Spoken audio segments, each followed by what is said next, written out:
Hello, SSS pensioners! It's me, Angel. Welcome sa aking YouTube channel. Ang ating video for today ay pag-uusapan naman natin ang SSS pension release for the month of May 2026. Dahil mukhang parehong batch ang mapapaaga ngayon. Sa first batch pensioners ng April pension, for the month of April, nagkaroon sa SSS ng technical system issue.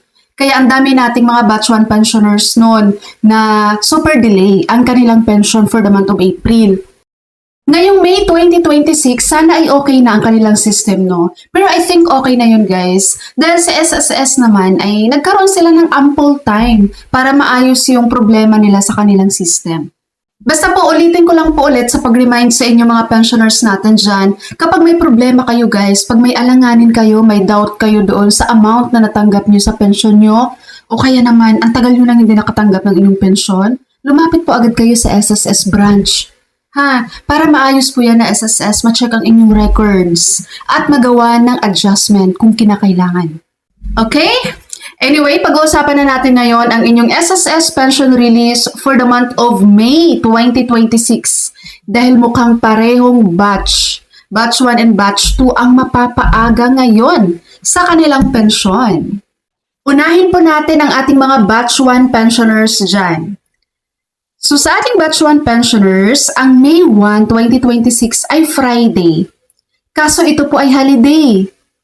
Dahil ito ay Labor Day. Ayan, Labor Day ang ating May 1, guys. So, ibig sabihin, ang release ng pensyon ng ating mga batch 1 pensioners dyan ay sa April 30, 2026, Thursday. Mapapaaga ng isang araw.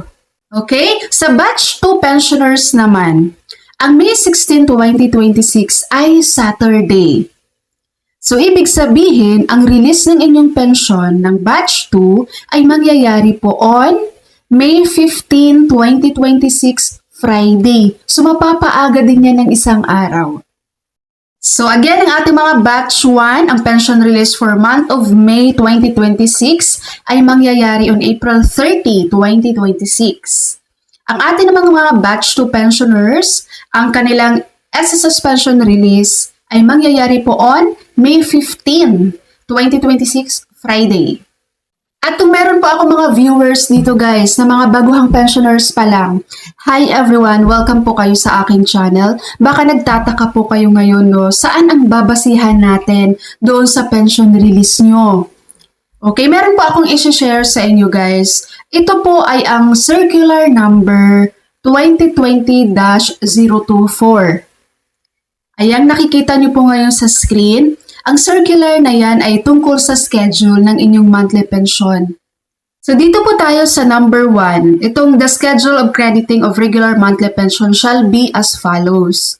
So sa mga pensioners po dyan na meron pong date of contingency or kaya date of retirement ng 1 to 15 of the month, ang credit date po ay every first day of the month ng inyong pension.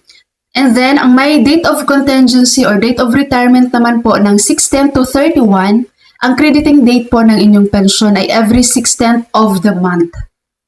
At dito po, ay nakalagay din po dito kung sakali po ng schedule ng inyong crediting date ng inyong pension ay tumatama po siya ng Saturday, ng Sunday o kaya holiday, ang inyong pension po ay mas mapapaaga po yan. Binibigay po ito on the last working day, bago ang weekends or bago ang holiday. Kaya po ngayong May 2026 na pension release po, napapansin nyo dito, ito yung nangyayari ngayon sa batch 1 and batch 2 natin, napapaaga ng maaga. Kasi yung batch 1 natin nagkataon na holiday, sa batch 2 naman nagkataon na weekend. Kaya mas napapaaga po sila ng isang araw sa kanilang pension release. Kung itatanong nyo naman po ngayon kung ano yung babasihan ng date of contingency or date of retirement, paano yun malalaman? Meron ako na separate video nun guys. Hindi ko lang siya isisingit dito, baka humaba yung video natin.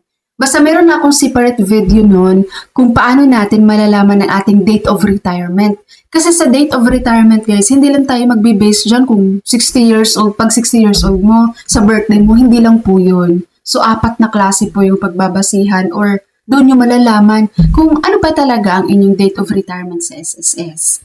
Kung gusto niyo po ng video na yon, comment lang kayo, i-reply ko po sa inyo ang link ng tutorial video ko na yon. Alright po, sa ating mga SSS pensioners dyan, that's all for my video for today. Thank you so much for watching everyone. God bless you all.